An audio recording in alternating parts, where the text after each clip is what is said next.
Jack, and thank you to all the participants this evening, and in particular, condolences to Shelley. That's a heavy loss.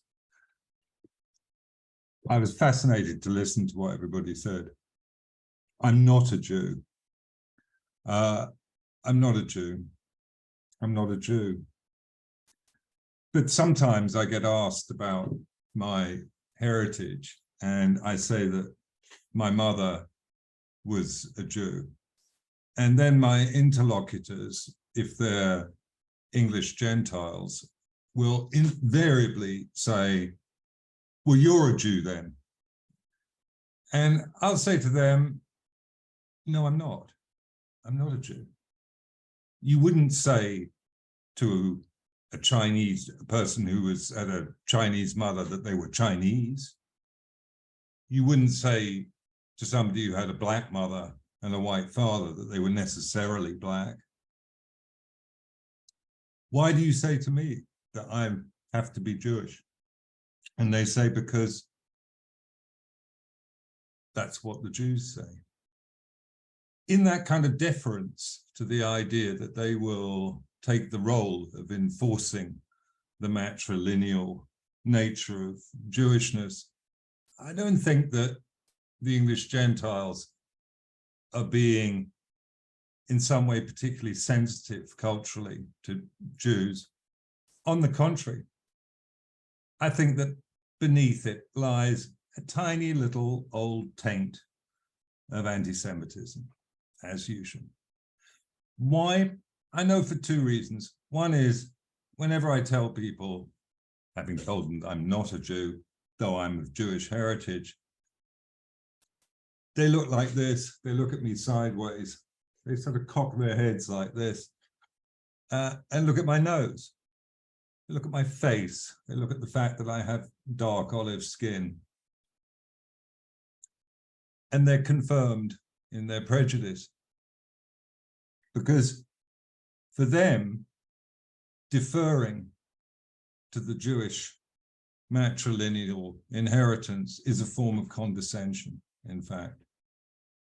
And it's a form of reinforcing the particular taint, it seems to me, of anti-Semitism, which is that for racists, Black people are not exactly an enemy. They're actually conceived of by racists as an underclass at best, and in some cases as non-human. And for sexists and misogynists, women are inferiors. But for the anti-Semite, the Jew is feared as an enemy. And even a tiny, tiny particle of anti-Semitism introduces that fear. So I don't really identify as a Jew, except sometimes I do. Sometimes when I have to, I do. When I need to stand up and be counted. I'm not circumcised. I'm not bar mitzvahed. I have no Yiddish, no Hebrew. There were no Jewish festivals kept in our house. My mother would say, don't say anything about being Jewish. We pass. I think she was deluding herself. She didn't really pass. If she did, she passed a little bit because despite the thing some Gentiles might look at in profile and see having a particularly hawkish bent, despite the olive skin that I share with her, she was American. And even though she was a nice Jewish girl from Queens, she was exotic enough in the North London of the early 1960s to be American first.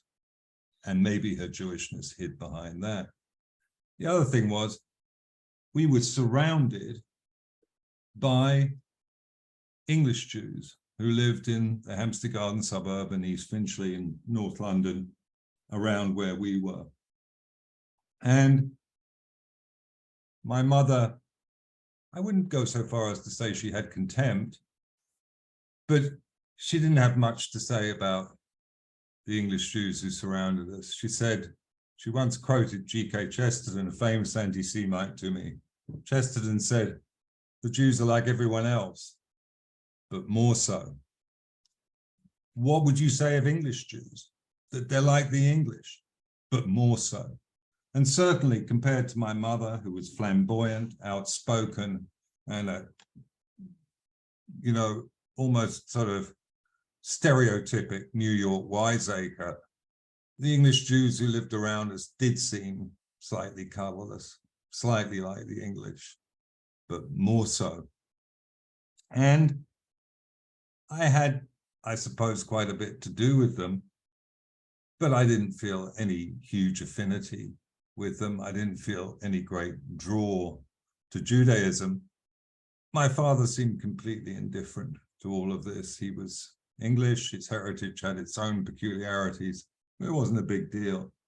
The central problem, the central issue of Jewishness would come to the fore in our house because my parents argued constantly, fought constantly, despite which my father had in fact been a conscientious objector during the Second World War, and my mother, who was not short of using the most awful calumnies and libels when she was aroused, would, in front of us, her children and his children, accuse my father of having been a kind of, I don't know, accomplice before the fact of the Holocaust, because he wouldn't fight in the Second War. And my father would protest we knew very little about it. And my mother, and also point out that he was 20 when he was called up, and my mother was having none of it, which is fairly grotesque.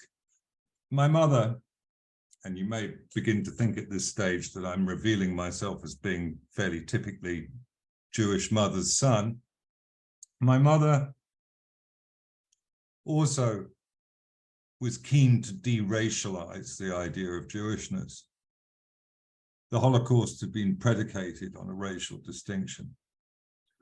In some ways, before the Holocaust, Jews weren't as racialized as they subsequently became. My mother wanted to reverse this. She spoke of how, of the Falashas in Ethiopia, she would say, there are Jews in India, there are Jews in Goa, there are Jews in Malaysia. And for the most part, many of them look like the host populations. I didn't know whether this was the case or not. I was just a child.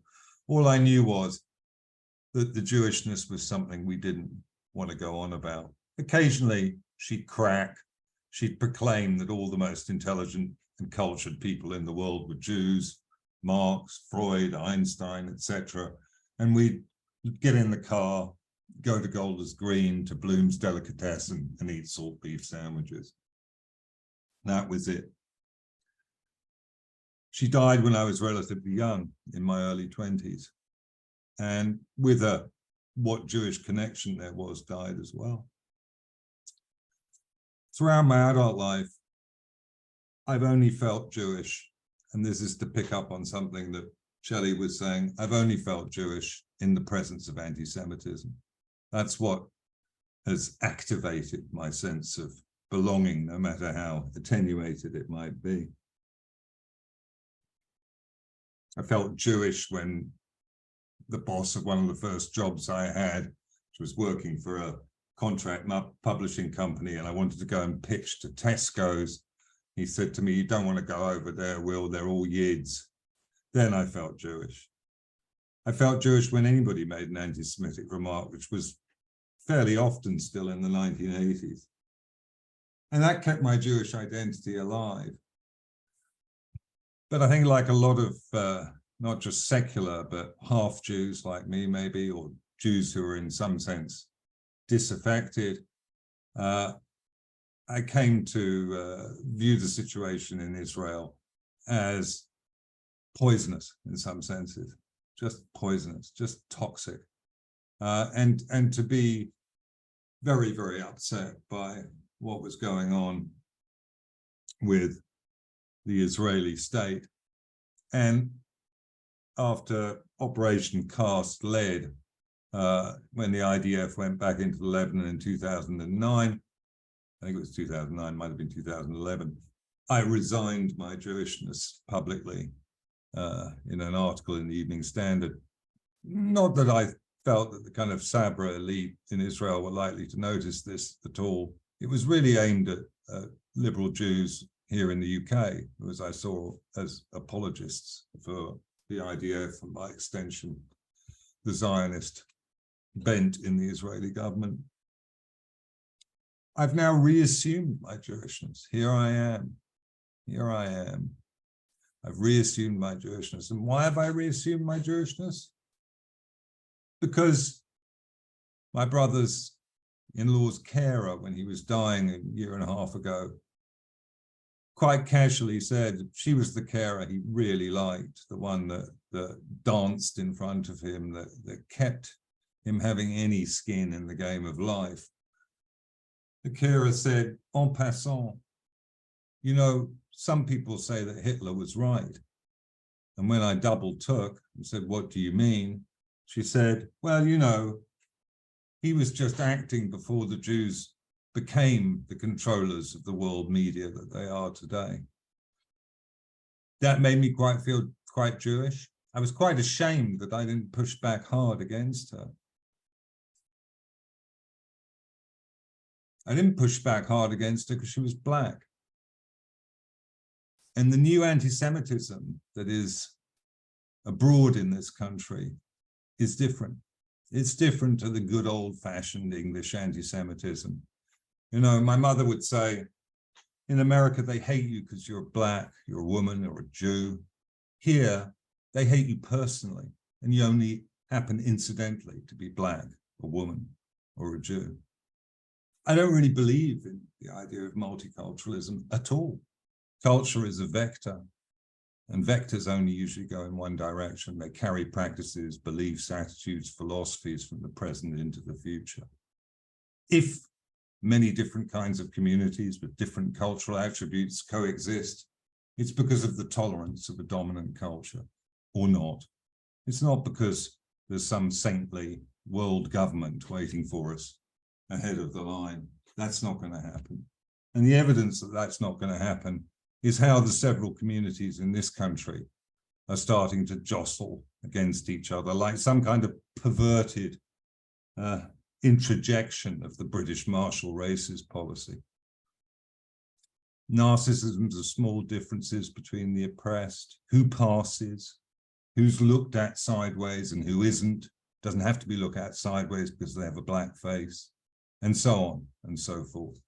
The evidence is, I'm sad to say, all around us in the rising prejudice towards Jews, and in a rising prejudice that is, of course, reintroducing the racialized conception of what it is to be Jewish. Of course, the irony for me is that when I did get my DNA done, and of course you do inherit many more of your genes from your mother than your father, I discovered that yes, of course, I'm 3/4 Jewish genetically, not just a half. Thank you.